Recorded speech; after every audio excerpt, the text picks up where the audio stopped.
So, welcome to our free webinar this month. And this is the most profitable phase in aviation marketing. And it's also one of the most overlooked phases in aviation marketing, right, John? Absolutely. Right. A lot of people are always looking for new customers, when their old customers are their best source of new business and of revenue, either through referrals, resells, and recaptures. Just about any campaign that we run in phase 3 costs less and has a better return on investment than any other phase. So here are some phase 3 problems. If you have any of these problems, you know you need to work on your phase 3, right? Okay, so 1, I lost a customer to a competitor, but I don't know why. My product is better. If you've had that happen to you, please raise your hand. I just kind of want to see how people are feeling about these and which ones we want to spend more time on. Okay, I have to work hard for each sale, even with established customers. We've got a couple of people have that problem. My customers seem happy, but they never give me testimonials. This was our problem for a long time until we got this figured out, right? Among others, yes. Right. And I don't get many referrals, and I don't like to ask for them. That was a problem that we had, and it looks like a problem that a lot of you guys have. So we're glad you're here. We're going to solve all these problems, and by the end of the hour, you're going to know how to fix all of this stuff. So I'm Paula Williams. I'm John Williams. And we are ABCI, and ABCI's mission is to help you sell more products and services in the aviation world. Absolutely. Right. So when we talk about phase 3 strategies, there's a bunch of things that we're going to be talking about in this hour. Among them are cross-selling, customer appreciation events, new customer welcome packages, satisfaction surveys, referral incentives, communication plans, and fitting this all together, right? And we're also going to talk about automating phase 3 with a CRM. Now, that's a lot to cover in an hour, so we're really going to cruise through this, and then when we do our members-only webinar next week, we'll drill down to the things that you guys are the most interested in and that our members are the most interested in, so that we can cover those in more depth. This is a flight level 350 flyby. Exactly. All right, so warning, Rome was not built in a day. Don't try to do all of this today. We'd rather have you do one thing really, really well than try and do everything badly. So, what we'd like to have you do is pick 1 or 2 of these strategies that you're really interested in and work on implementing those. And then you can always put more into your phase 3 over time. So we've been working on our phase 3 for a number of years, and we've got a lot of stuff in it. But now, what do I mean? I keep talking about phase 3, right? Okay, so this is what our marketing system looks like, or what a textbook marketing system looks like. Phase 1 is advertising and prospecting. Phase 2, building credibility and closing sales. Phase 3, referrals, resells, and recaptures. Right? You probably need to realize that since this is the free webinar for new people, that they don't know how we do business yet. They don't necessarily know that. So I'm glad we're going over this just at a really high level. Now, a lot of marketing firms and companies and a lot of people who don't know a lot about marketing use advertising and marketing almost as synonyms, but that really only covers the first third of what we need to cover in marketing, right? Oh, yes. As a matter of fact, that's where most people stop investing in marketing, and that's a bad idea. Exactly. So they end up throwing a lot of money away, because if you stop after phase 1, you never really get to the point where you make most of your sales, which is after building up some credibility. And in aviation, we have a longer sales cycle than we do in the rest of the world. So that phase 2 is really important. And phase 3, which is today's topic, referrals, resells, and recaptures, as we mentioned, activities that we do here have a higher return on investment than activities that we do in any other phase of a marketing system, right, John? Absolutely. All right. So some of the things that can go in your phase 3, I'll blow this up so you can see it. New customer packages, customer satisfaction surveys, follow-up calls, testimonial requests, thank you gifts, referral incentive packages, weekly emails, newsletters, social media conversations, greeting cards for people's birthdays or anniversaries or, whatever, semi-annual direct mail promotions. This is just an example of some of the things that can go in phase 3. And we're going to talk about some of these things in more detail as we go through the webinar. In general, just because you sold somebody something doesn't mean you shouldn't keep in contact with them on a frequent and regular basis. Frequent meaning not every day, maybe not even every week, but at least monthly. Exactly. And this is what really separates, I think, really professional companies from those that are just in business to make a buck. If you never hear from a company after they've taken your money, you get one impression of that company. If you hear from them on an ongoing basis, it puts you in a completely different category. You become more of a partner and less of a salesperson, right? And you have a contact if you have a question or an issue with the product or service. Absolutely. Right. So let's go ahead and advance from here. All right. So now we know phase 1, phase 2, and phase 3 and where all that fits together.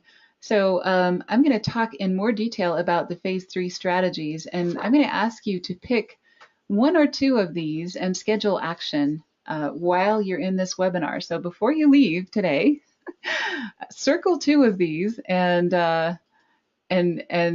schedule some action to take on these things. So today we're going to cover in-depth cross-selling and customer appreciation events. That doesn't mean schedule with us. She just means put it down so you do something about it. Yep, put it on your calendar. If you want to involve us, that's great, but basically you need to put it down so that you do something. Are in charge of your marketing, exactly. We're going to touch on new customer welcome packages, satisfaction surveys, referral incentives, communication plans, fitting this all together, and then automating your phase 3 with a CRM. So those first 2 we're going to talk about in detail. The next set we're going to just basically fly over and answer any questions that you have, and we'll go pretty quickly. But again, in next week's webinar for members only, we'll talk about whatever you want to talk about and work on some specific examples. So that's kind of how this works. So first, let's talk about cross-selling. Now, most people, when they think about cross-selling, they're thinking about it in a retail environment, like the fast food environment. Do you want fries with that? Which was one of the most successful upsell campaigns of all time, and that was actually McDonald's, right? Yes, it's very rapidly went over to every one of the other fast food places. Right, and then it became Supersize That, which became a whole movie and everything else. So it's the same mindset, but you want to think about your company in terms of what can you do to serve your customer better? Because some of your folks are not going to be satisfied with your standard offering. What can you offer them that is more, better, cooler, neater, more convenient, faster, any of those adjectives that your customers wish that it was? And if you have to charge more for that, that's fine, but make that an option. And the reason that this works even better in aviation than it does in the rest of the world is because the kind of customers that we have are not satisfied with the average offering, right? If you're in high school or college or whatever, if you're a starving college student and, you'll go to the dollar store and buy shampoo, and you'll just put up with the fact that it smells weird and it's not quite what you want and all of those things. So you'll buy anything from anybody at the cheapest possible price. But as you go up this pyramid, you become more particular about who you want to buy things from and about what attributes those things that you buy should have, right? You become much more picky up to the point where, when you're in the mass market, mass affluent, high net worth, and our ultra high net worth clients are very particular about what they buy and from whom. And if we can offer them more services or better services, they would rather buy from us, who we already know, like, and trust, than go out and find another vendor, and they're not going to be shopping on price. So you're going to do much, much better even than the retail and the other types of environments if you do cross-selling and upselling. So a question you should ask is, while we're doing that, what can we add? So if you've got an airplane in for service, obviously they're not flying it. What else can you do for that customer that would add convenience and would help them. So, let's say they bring it in for an annual inspection or something like that. Maybe upgrade their avionics, maybe detail the interior, maybe do some paint work, maybe do some body work. There's a lot of things that would be options that you could add. And while their airplane is out of service, they might as well get other things done. And maybe you don't offer detailing, but maybe someone else at your airport does. So you could do a nice cross promotion with another business at your airport. So think about, when your customer buys your product or service, what else are they going to be in the market for at the same time, right?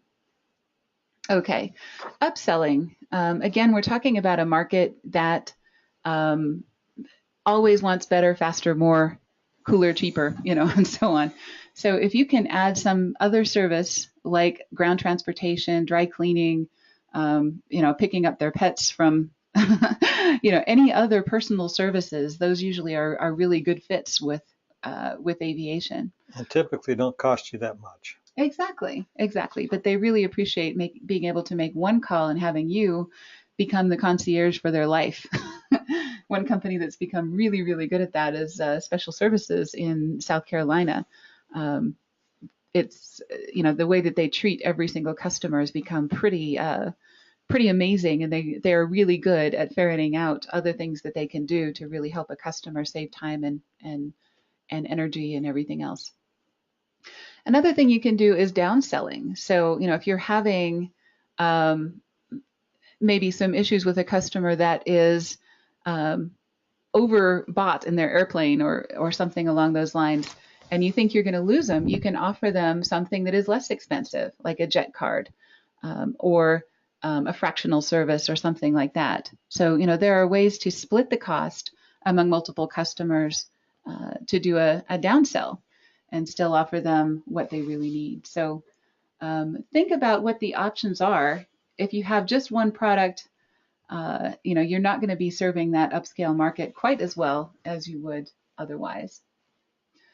All right. So factors to consider. Think about, what does the customer really want or need? The old saying is customers don't buy they don't want to buy a hand drill. They want to buy the holes, right? They need to make holes in something. So they're buying the solution. They're not actually buying your product. What else can I offer in addition to the product or service that you currently offer?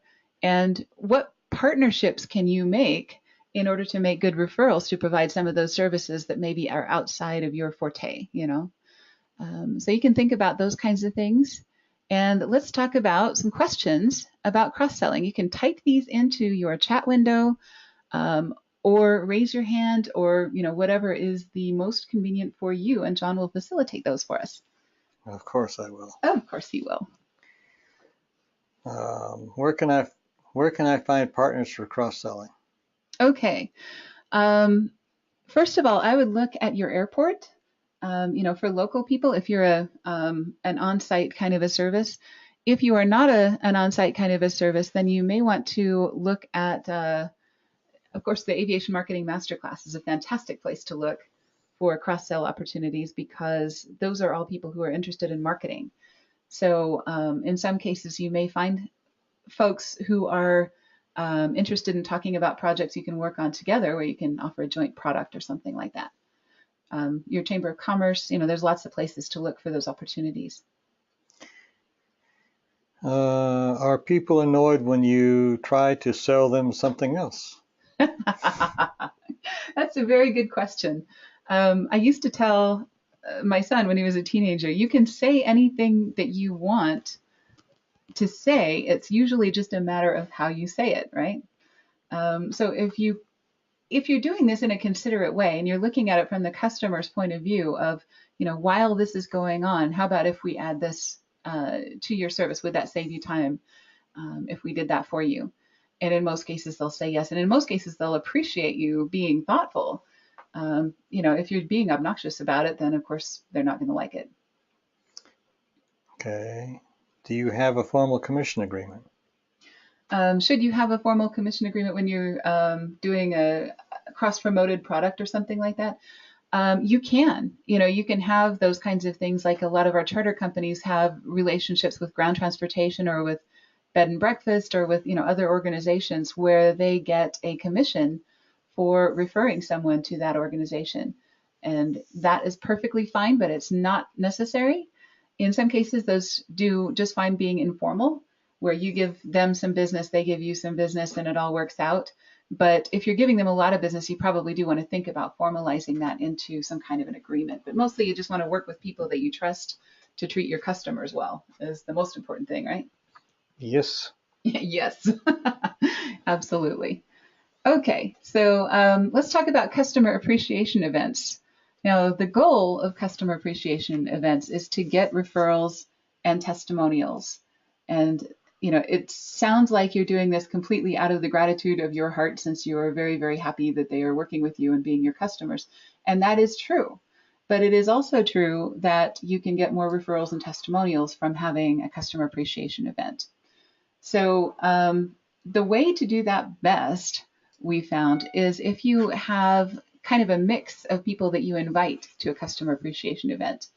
So you don't just invite customers, you also invite prospects.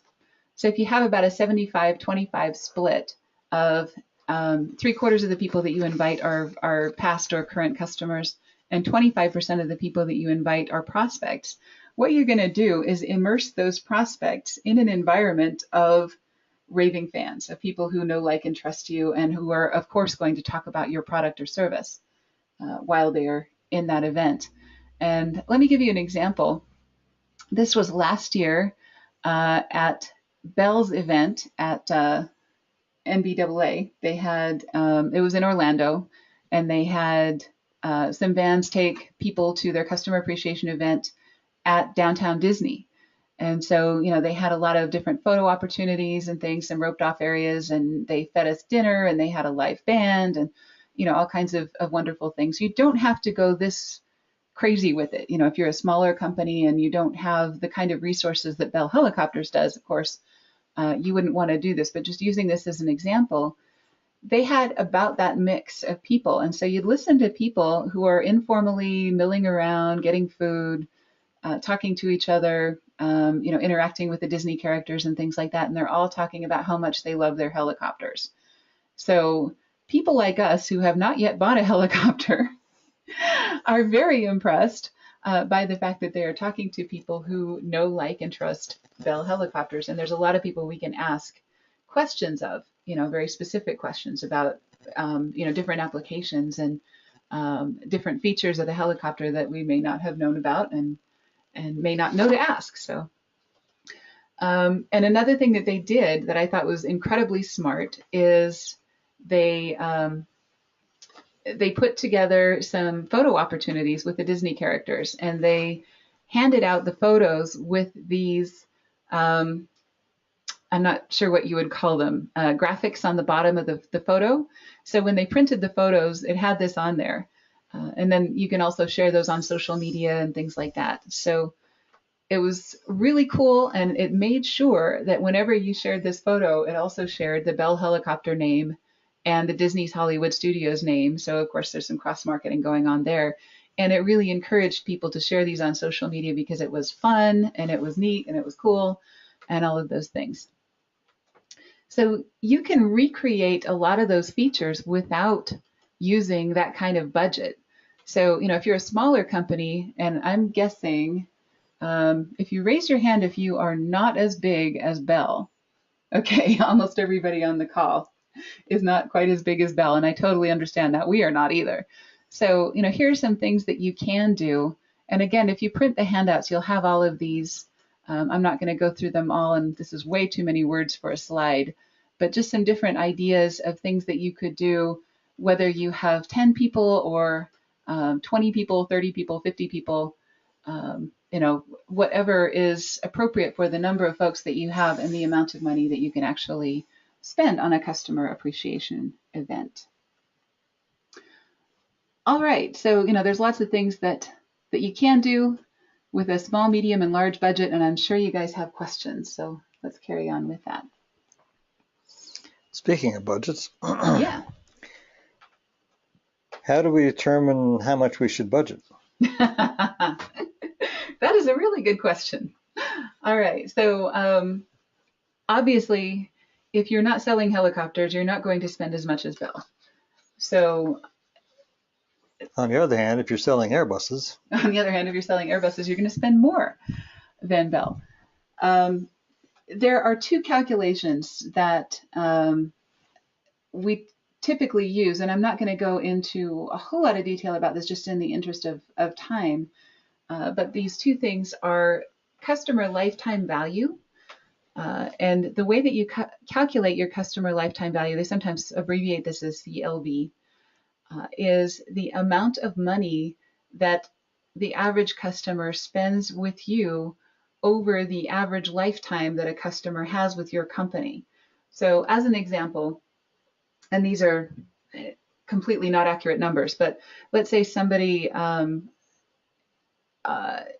becomes a member of our consulting group, and they spend, just to make the math easy, let's say they spend that $5,000 a month for 8 months, and that's an average, or 2 years or 3 years, or whatever the length of time is that they typically stay with us at that level of service.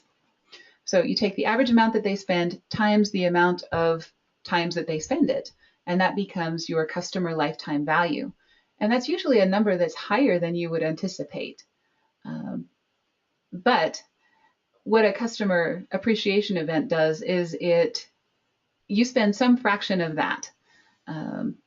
And we recommend a higher fraction usually than people would think of, just because you're more likely to increase your customer lifetime value because they're likely to stay with you longer if you're doing a lot of these customer appreciation things.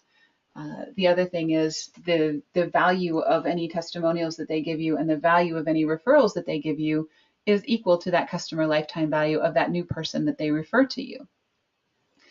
Does that make sense? or if you buy a Lear or a Gulfstream every 3 years, those numbers are significantly higher, and therefore your CLV is also much higher, and they can afford to spend, therefore, much more on these sorts of things. Exactly.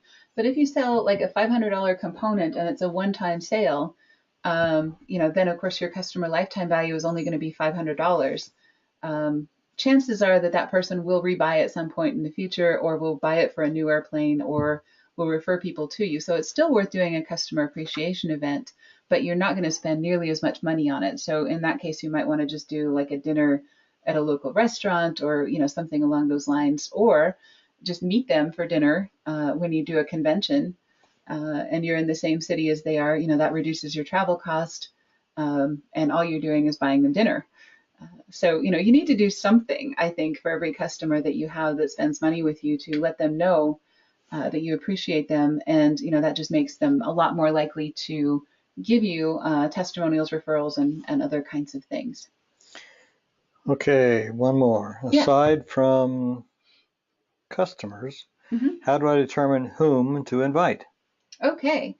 And this is where that lead scoring comes into play. You want to invite any recent prospects, and especially the ones who are interacting with your website a lot, who are opening all of your emails, the people who seem the most interested and that meet your qualification criteria. We talked about qualification criteria last month when we were talking about building credibility and closing with customers. And the 3 factors in qualification, or when you're qualifying a prospect, are: do they have an interest in your product or service, right? Do they have the money or the resources? And do they have the authority to make a purchasing decision?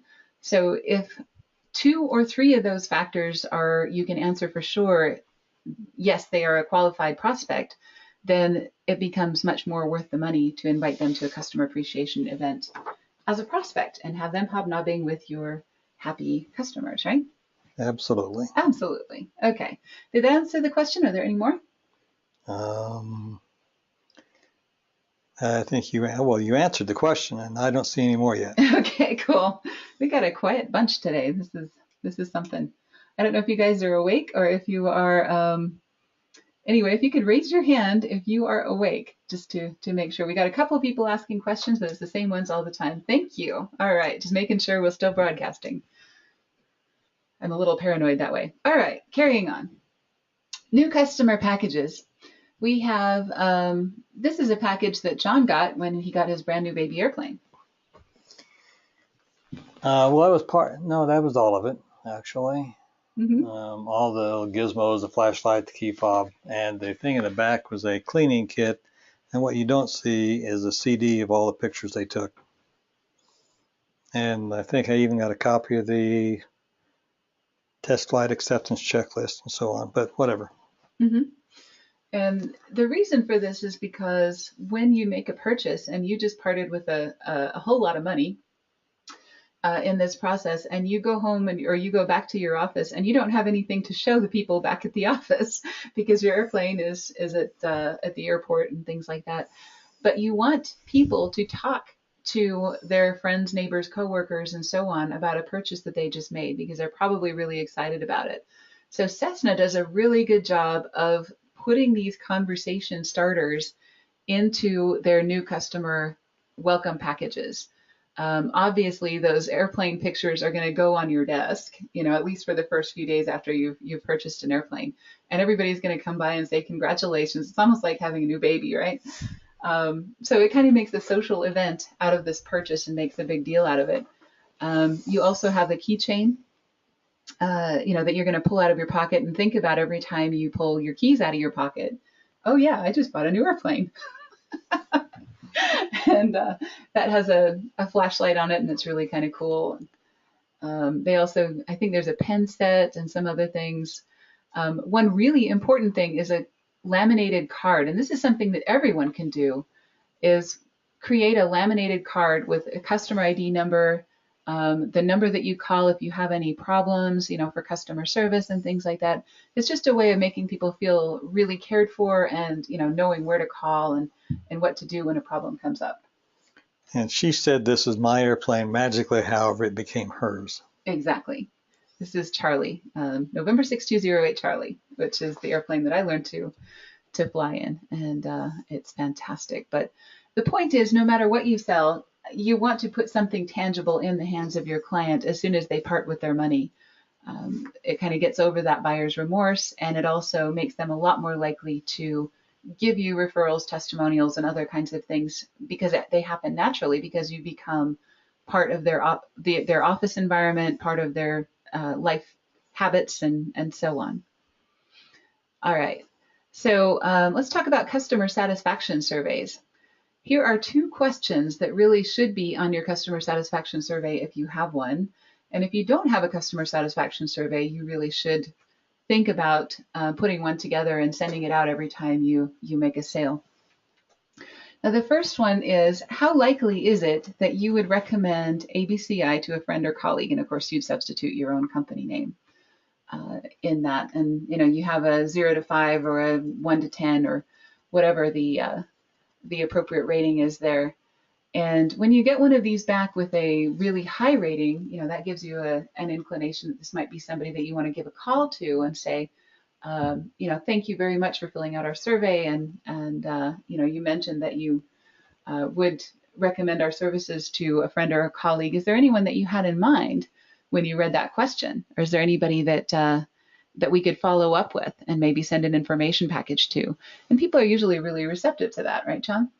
Oh, yes. Right. And then the other one is, may we use your comments and remarks in our marketing materials?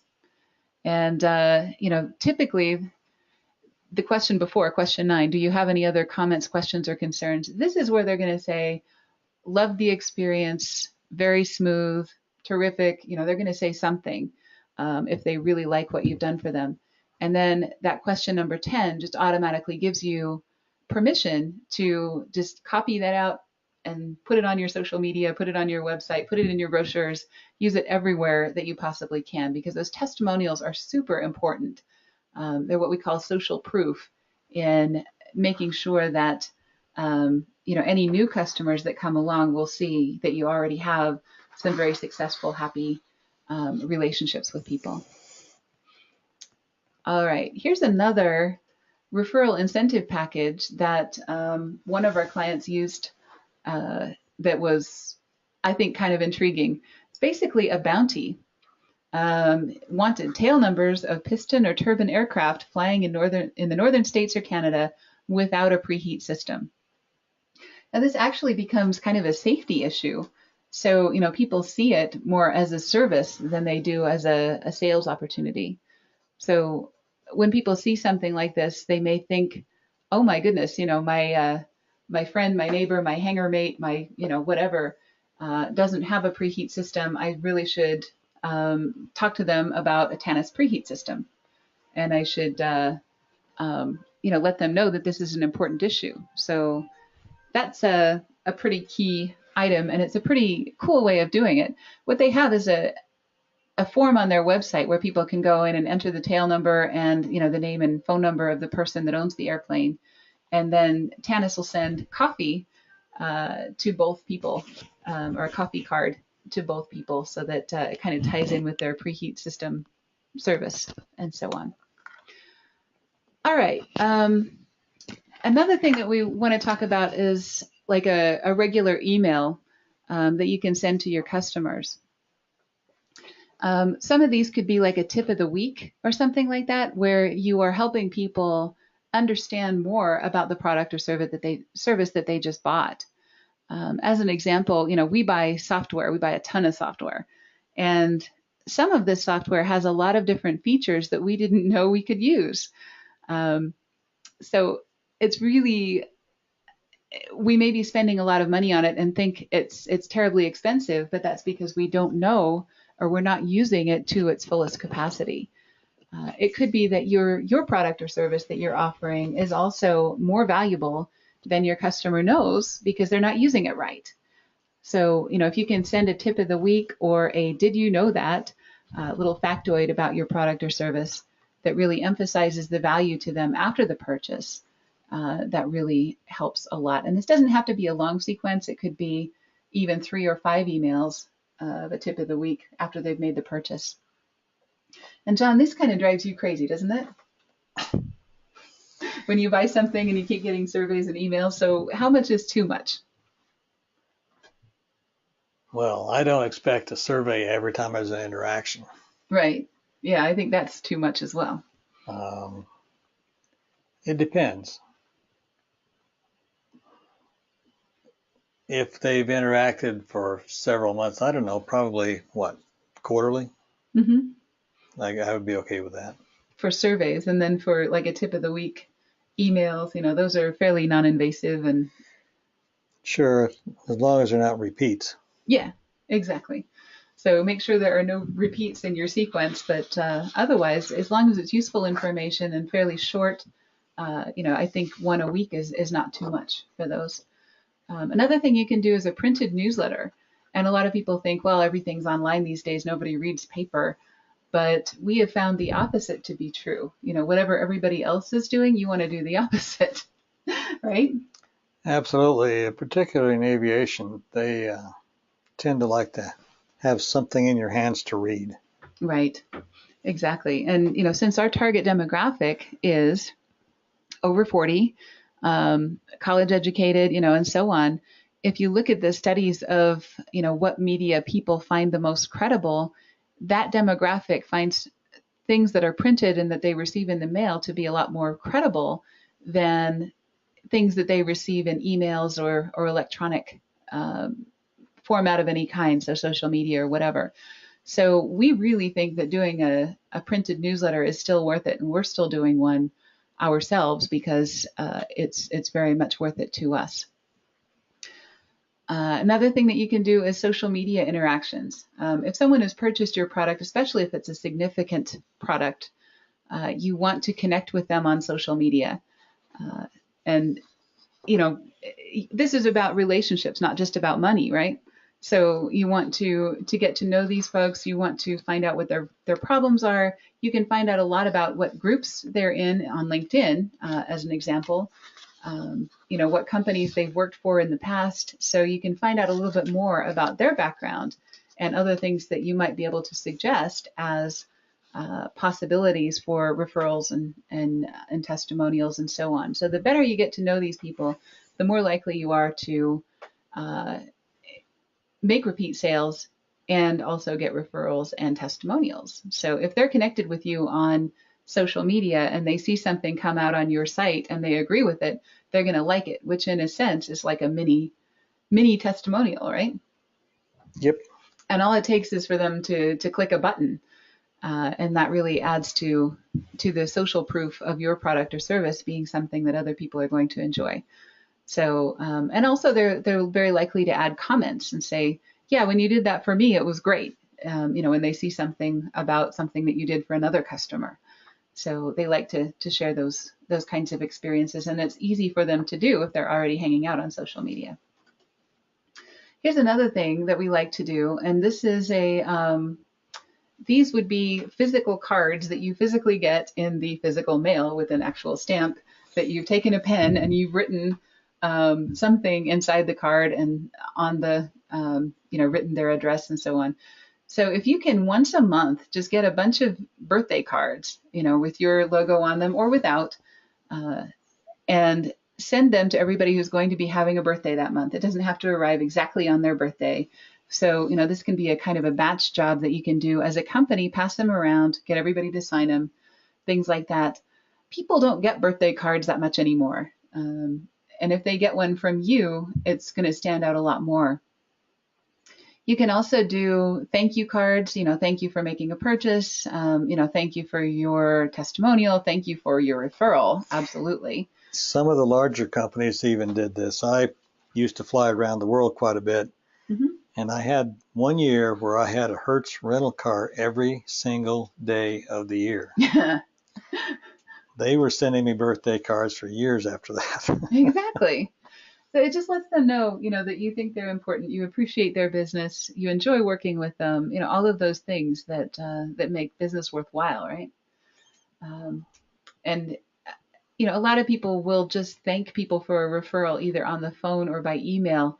I really think if somebody gives you a referral, you really should send them a physical card in the mail, if not a fruit basket or something. Depending on, once they sign up, depending on the cost of what you're going to, mm-hmm. your revenue stream, and then the larger it is, the larger the gift should be. Exactly, because those really are worth a lot to you, even just, psychologically, knowing that somebody has the faith in you to give you a referral is really worth some attention.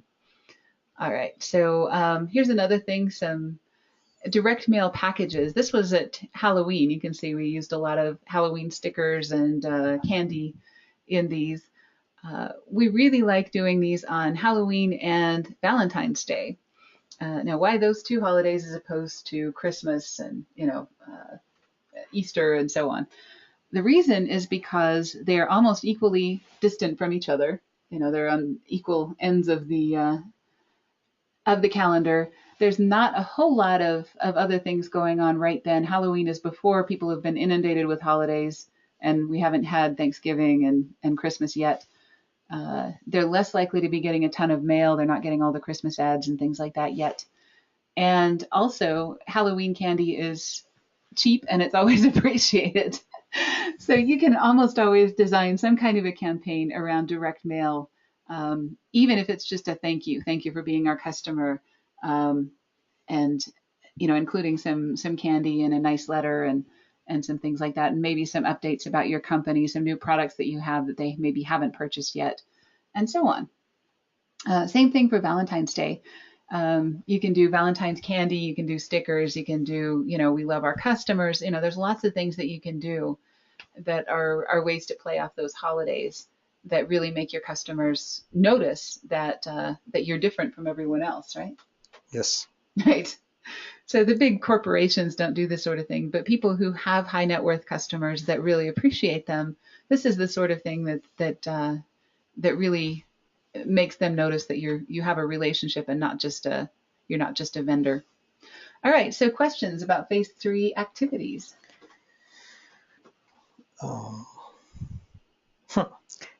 Good question. How do you find out when people's birthdays are? How do you find out when people's birthdays are? That is, there are two ways.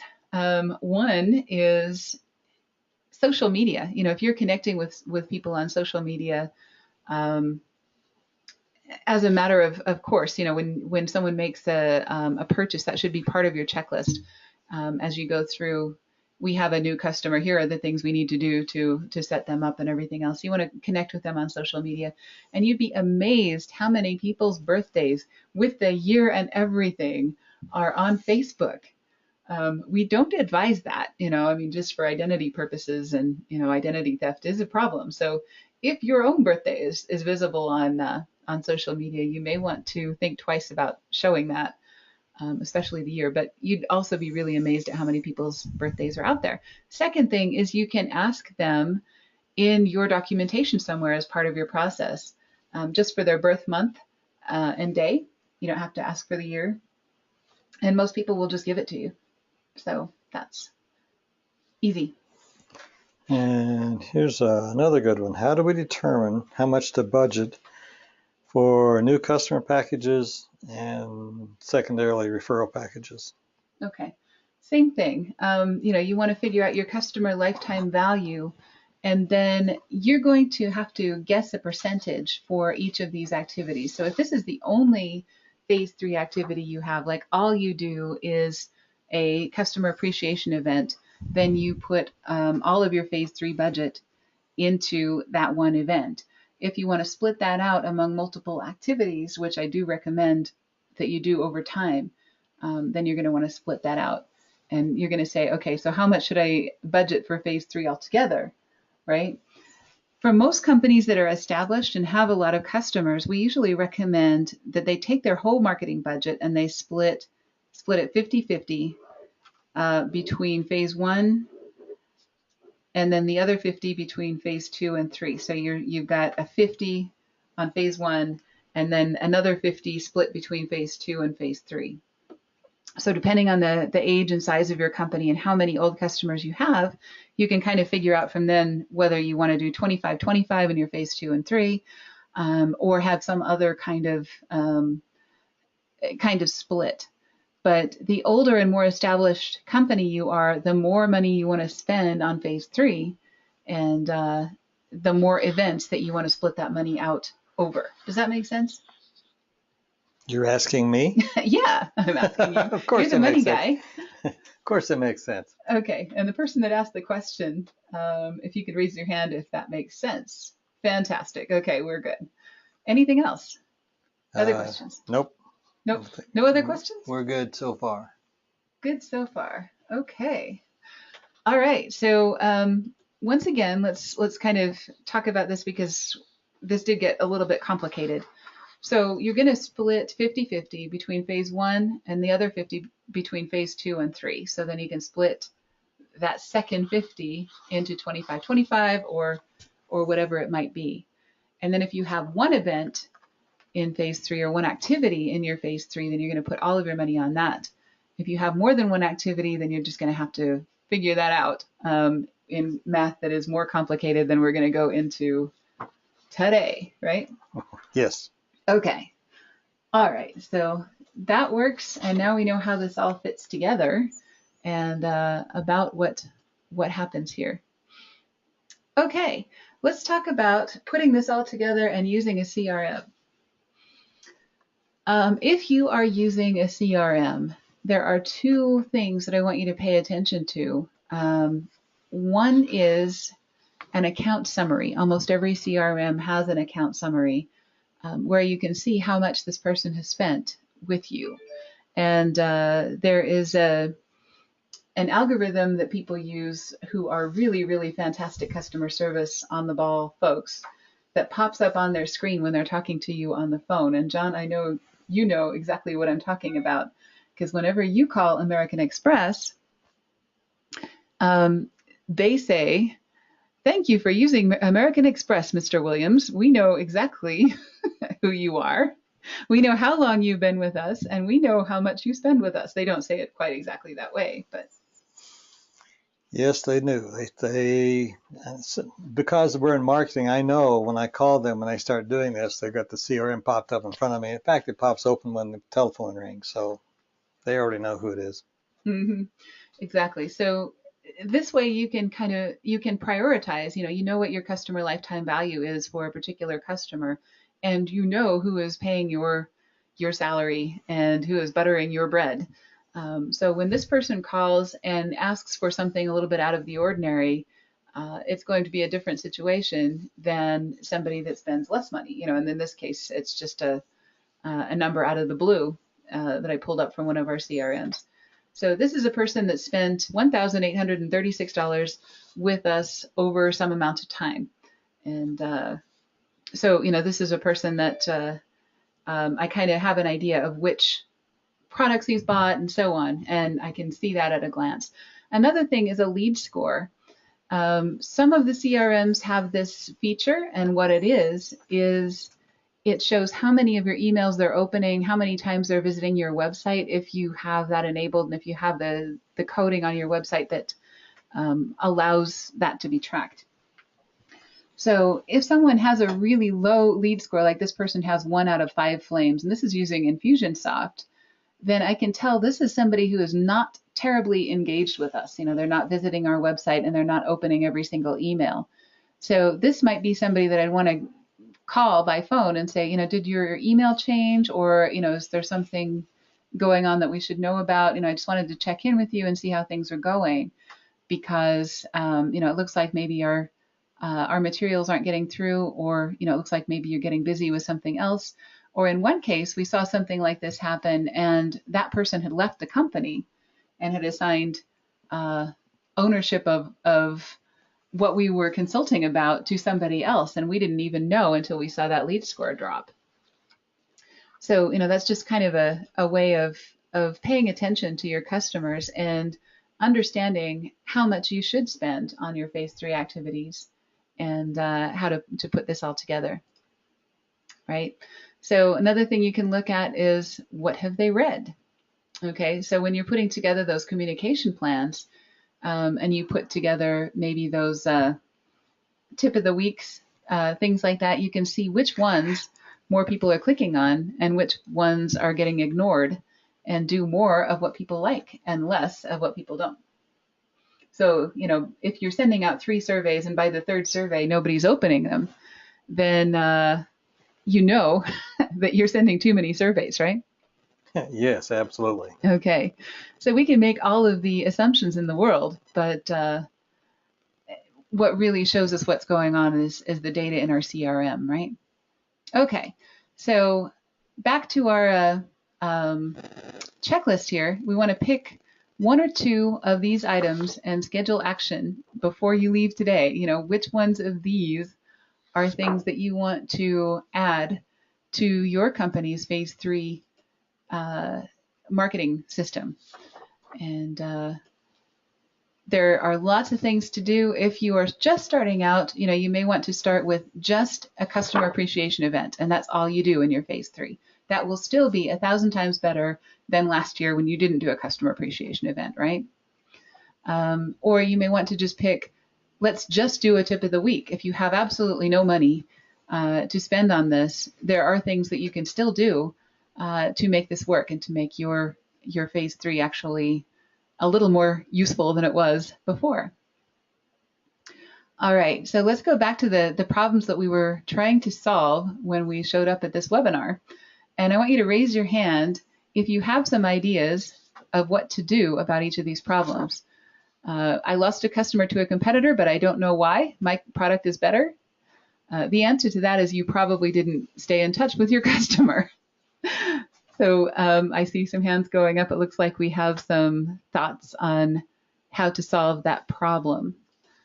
All right, second one, I have to work hard for each sale, even with established customers. Now you got lots of venues to keep in touch with them, and can make those second and third sales much more easily. My customers seem happy, but they never give me testimonials. I have some ideas about how to do that. It looks like you do. Great. So that is fantastic. You can use those surveys like we had talked about to kind of spur those testimonials. You can use those customer appreciation events. And you can also connect with them on social media. And, typically people that interact are people that we interact with. So those things happen. I don't get many referrals, and I don't like to ask for them. Now you have some ways of asking for them, and we talked about some Halloween events or Valentine's events. Those are both good times to send out a thank you for your referrals, or a we would love your referrals, or we are scared we're not going to get referrals from you, for the Halloween event, things like that. Those are things that you can do to solve all of those problems. All right, so questions about organizing and managing phase 3 activities and solving those problems. So we talk about CRMs. So this gentleman asks, what are some good CRMs? Good CRMs. So what do you call good? Exactly. It depends on what you need to do with it. If you're talking good as in inexpensive, or if you're talking good as in full of features, we'll kind of start with a low end, and then a middle of the road, and then a high end. Low end would be something like Active CRM or Active Campaign. Active Campaign actually is probably my favorite of the low budget CRMs right now. It seems to have a lot of features. It seems to be fairly easy to use, and it is certainly better than using nothing. And it starts at free, which is a pretty good price. And then, of course, they've got their $9.99 version and their $29.99 version, and so on, depending on what features you use. But I would say, if the choice is between using nothing and using a free CRM, Active Campaign is a good one to start with, and then you can always add features if you decide you need some reporting and other things that the free version doesn't have. And those are monthly charges, right? Yeah, those are monthly charges. So once you get up above a certain number of contacts in your CRM, or if you want certain features that are kind of locked unless you upgrade. But it's certainly better than using nothing, because it does let you do the web forms, and it does let you do a lot of the things that we talked about, keeping track of who you've sent packages to, who you've sent emails to, all of those things that we've talked about today. Going up the scale, if you need to do lead scoring and other kinds of reporting, or if you have a complicated situation where you have more than one product or more than one salesperson, and you need to do some if-then kinds of things. So you don't want to send the same email to somebody twice if they buy a product twice, those kinds of things. Then you want to use something like Infusionsoft that has a lot of programming power behind it. But the problem with those kinds of things is that it does run into some money. I think that starts at $199 or $299. Yeah, I believe it's $199 for their entry basic level. Right. Okay, $199 a month, $299 a month, and up from there. Going up the scale from that, Salesforce is kind of the Cadillac of CRMs, and salespeople love it because it has a lot of really great reports, and it's really easy for your salespeople to use. And it's also really easy to figure out like multiple levels of commissions if you have people that begin a sales process and assist someone else, so they get part of a commission. If you have to figure out complicated things like that, then Salesforce is definitely the way to go. Would you agree? Well, maybe. Maybe? It certainly depends, because their marketing interface isn't all it should be yet. They're working on it, but I would suspect that places like Boeing and Bell Helicopters probably use Salesforce. Right. And Salesforce just bought a marketing automation product called Pardot, or Pardot, depending on whether you pronounce it in English or French, Pardot. But it's not terribly well integrated yet. So if you need the marketing automation, but you like the features of Salesforce, then you're kind of in a quandary because it's not really, really well integrated yet. And I'd say Salesforce is the best tool for salespeople, and Infusionsoft is the best tool for marketing automation. And those two don't interact very well. So it's kind of a quandary. Any other questions? And I think you've answered this, but can a CRM send mail? Can a CRM send mail? They don't say email or mail, so. I think this was a question from somebody that wanted to automate their mail, like birthday cards and things like that. And the answer is no. But you can get your CRM to print out like a set of mailing labels for your July birthdays or your April birthdays. And then all you have to do is slap those onto envelopes. So yes and no. It can help you with some of those batch processes like birthday cards or anniversary cards and things like that. So that becomes easier. But it's not actually going to generate pieces of paper that you can stick in the mail. It's not quite that advanced yet. Okay, that's all. Okay, cool. Yeah, right, that's all. Okay, so coming up next month, we're going to be talking about branding. And branding really, a lot of people have different definitions of it, but it really is just what people think when they think of you. So a company can have a brand. What do you think about when you think of Coca-Cola as an example? Coca-Cola. Okay. Or Nike. If you think about Nike, you might be thinking about depending on who you are and what you've been reading in the news, you might be thinking about the latest sports scores, or you might be thinking about the scandals with African workers. You may be thinking about a lot of different things. So all of that kind of adds up to what goes into a brand. And companies have brands, products have brands, and people have brands.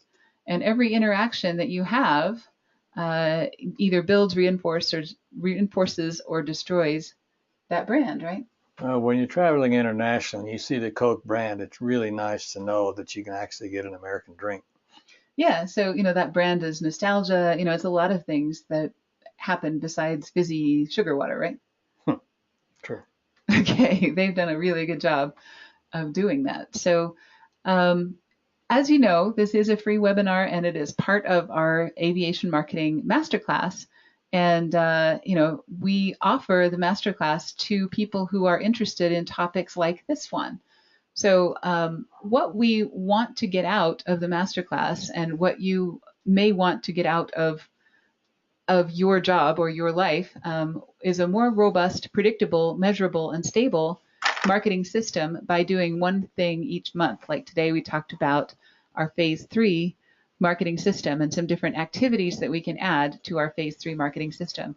As we know, Rome isn't built in a day, so it takes a lot of work and it takes a team of people that you can lean on. And what you get in the masterclass is you get people who are really, really good at some of these things that maybe, I'm personally not all that great at. So some of the technology gets so complicated and there's so many different diverse things that we need to do that it becomes really hard to be up to speed on LinkedIn and WordPress and SEO and all of those things.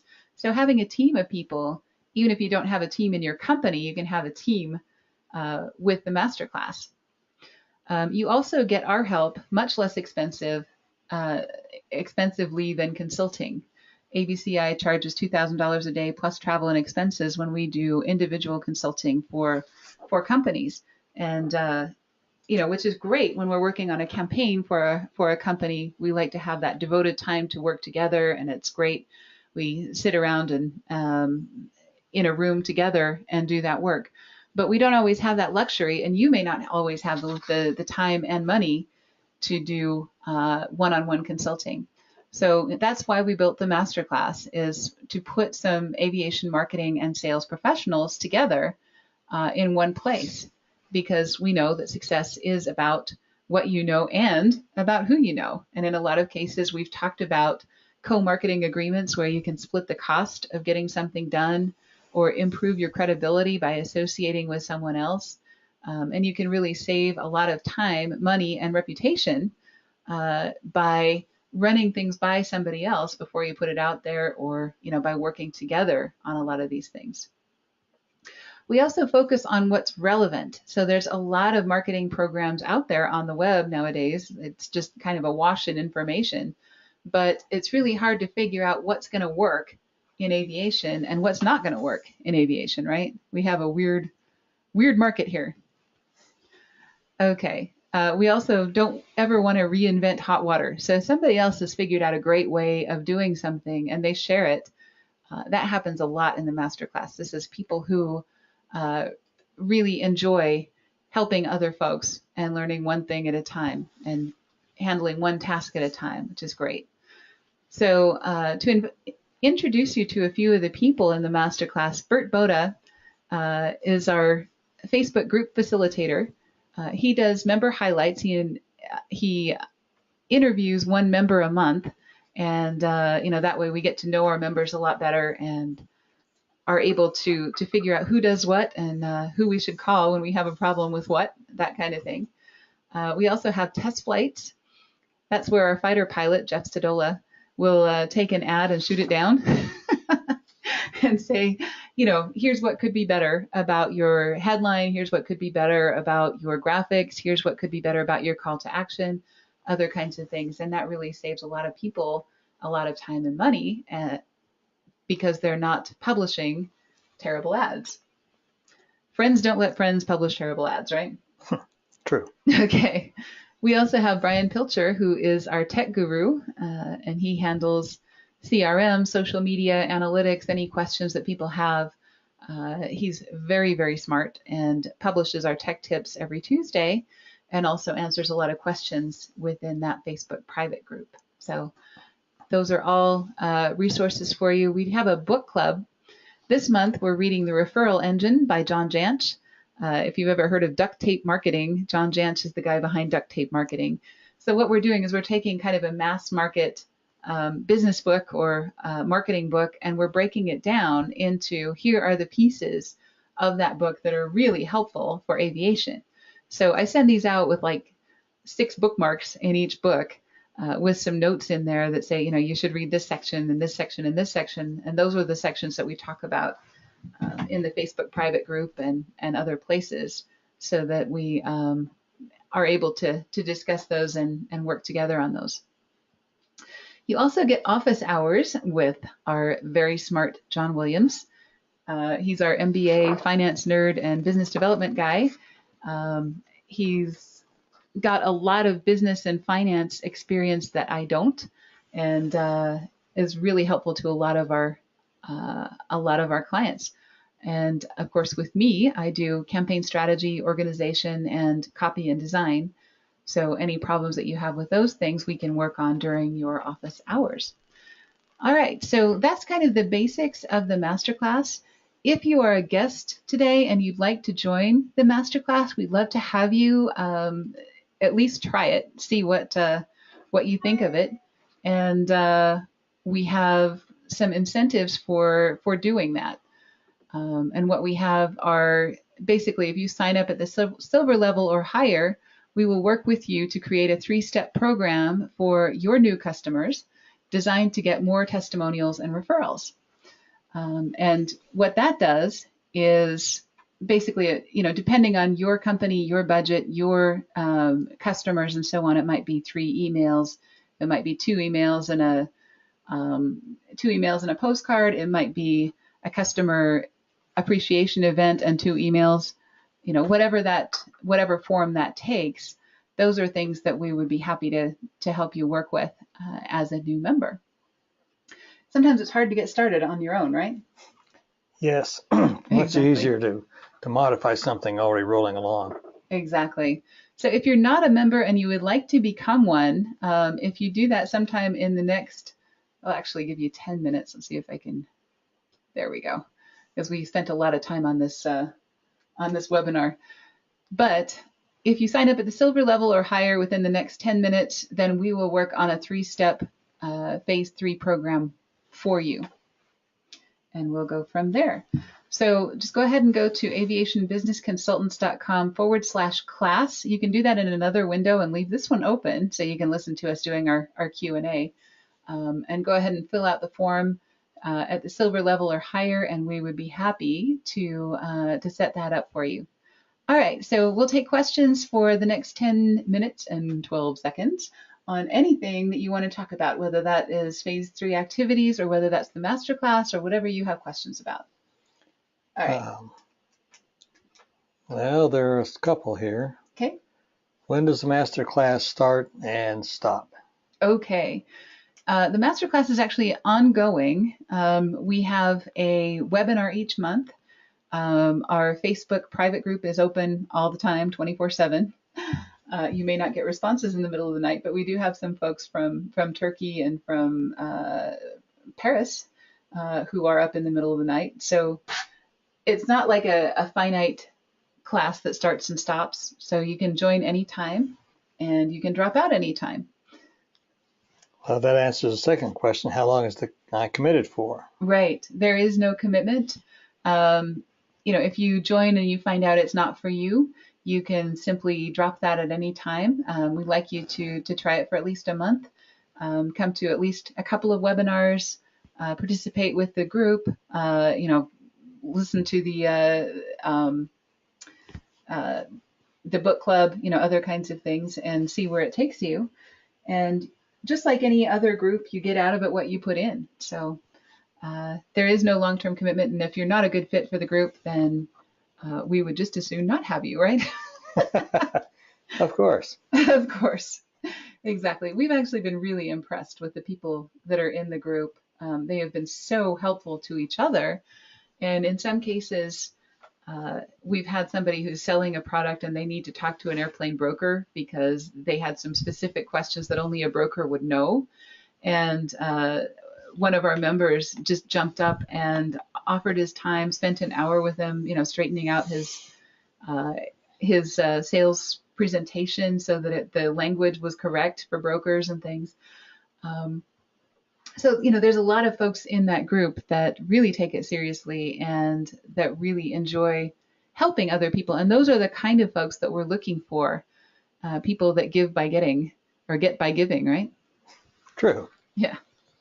So next question is, how much does it cost? How much does it cost? It is all detailed on the page if you go to aviationbusinessconsultants.com/class. There are 3 levels. So one is $79, and that is for basically access to our Facebook private group and to all of our webinars and recordings and archives and things like that. But you don't get hard copies of anything. So you don't get packages in the mail from me every month, which is always fun, with our book of the month and other kinds of things. You also don't get office hours. Office hours are probably the biggest bargain involved with the masterclass because you get John and my attention for an hour to work on anything you want to work on, right? That's true. And which leads into another question up there on the screen is, what kinds of things can I do with office hours? Okay. To give you some examples of some of the things that we have done, we worked with someone on a call for speakers for the NBAA convention next November. That was due in February. So we spent a lot of time on that. And that was actually really interesting because we had several members that have a similar problem. They're all working on aircraft maintenance software or technology. They're not competing with each other because they have a slightly different product that has a different audience and purpose. But putting together kind of a buyer's guide to aircraft maintenance technology and an educational presentation was really good for all 4 of them. And, kind of split the cost and split the effort among the 4 of our clients that wanted to work on that project. So that was kind of cool. Other things that we've helped people with are like working on their phase 3, working on helping plan a customer appreciation event. We have worked on an email sequence for either up to a sale or after a sale. We worked on advertisements. We worked on calls to action that were not getting any action. When someone publishes an ad and it just doesn't get what they had hoped for out of it, a lot of times we can dissect that ad and do kind of a mini test flight within an hour and figure out some suggestions that we'd have. Maybe it's placed in the wrong place. Maybe the headline just isn't attractive. Maybe it doesn't have a way of tracking whether it is going to work or not. So that's another thing that we can do. Other things we do during office hours, we've helped people put together new customer appreciation packages, brainstorm some ideas of things that they can put in there. We have evaluated people's websites. We've solved search engine optimization problems, investigated problems with shopping carts that don't work. Basically any marketing problem that you have that can be solved in an hour or less, and you'd be amazed at what can be solved in an hour or less, is what we'll do during those office hours. Well, that looks like, no, wait, there's one. Okay. Is it appropriate for salespeople? Okay, yeah, very good question. We have several salespeople in the masterclass, and I do have to say that some of our webinars are going to be more relevant than others, no matter what your role is in your organization. There's going to be some that are just absolutely spot on. This is something that I really need to know and something that I do every day. And there's going to be some things that are less relevant. So we try to do about a 50-50 split between sales and marketing. Sometimes it doesn't end up quite being that much between sales and marketing, but since they're so connected, and for marketing to be successful, sales has to be successful too. That's another thing we've done during office hours is role playing with salespeople for an important sales call. They're worried about what they're going to say when they get on the phone with somebody who has this particular question or problem. John makes a fabulous skeptical customer and does a really good job of role playing so that by the time they get on the phone with their actual customer, they feel really comfortable and confident because they've already been through all of the possible objections and other things that they could have.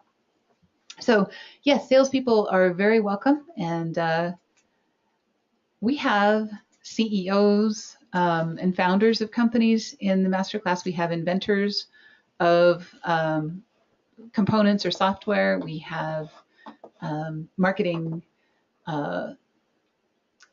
folks, basically marketing coordinators, people who are in the trenches doing these marketing tasks every day. We have people who are, basically the CRM guru for their company in the masterclass. All of these folks are kind of at different levels and coming at it from different perspectives, but we're all kind of equal in this program because some people are going to have problems that other people can solve, which is really nice. It's good to have that diversity. I think that's probably all, unless we see anything else. All right. Okay. It's pretty close. We have 2 minutes. Exactly. Right. Okay. Yeah, there was another question actually about, what do you get with the masterclass that you don't get for free? Because we do offer a lot of our articles and some of our webinars and our podcasts are free. And of course, anybody can be in any of those at any time. But what you get with the masterclass that is not free, you get access to our Facebook private group, which is where a lot of those interactions take place. You get invited to our book club discussions. You get invited to our members only webinars, which is where the rubber really meets the road. And we go into detail about some of these things that we flew over at 50,000 feet today. You also get transcripts, recordings, and handouts sent to you every month. A lot of our folks are aviation people, so they travel a lot, of course. Some of them are airline people, so they're here for 2 weeks and off for 2 weeks, and they don't really know what their calendar is going to be, and they're worried about missing a webinar or something like that. That is not a problem because they always get them in the mail, and they can talk about them afterwards. Even if they have questions 2 weeks after we had a webinar, they can always post that as a comment in the Facebook group, and we'll get back to them. And some other people in the class will also get back to them probably faster than we do because we've got, like I said, really fantastic people. So, that's what you get. And at different levels, we didn't talk about the gold level, which is basically our custom level. So if you have multiple people in your organization and you want these webinars adapted to your organization and you're using a specific CRM and you have a specific product, we basically adapt this and provide this kind of training. We'd be talking about your phase 3, using your technology, your product, your service, your sales staff, and all of those things. So, that really saves even more time because it's very specific to you. So it looks like we're out of time and we are out of questions. So thank you if you've signed up. We really appreciate you being members, and we we'll see you on the other side. We look forward to welcoming you and introducing you around. Have a great day, and see you next time. Or a great evening, depending on where you are. Exactly. See you next time.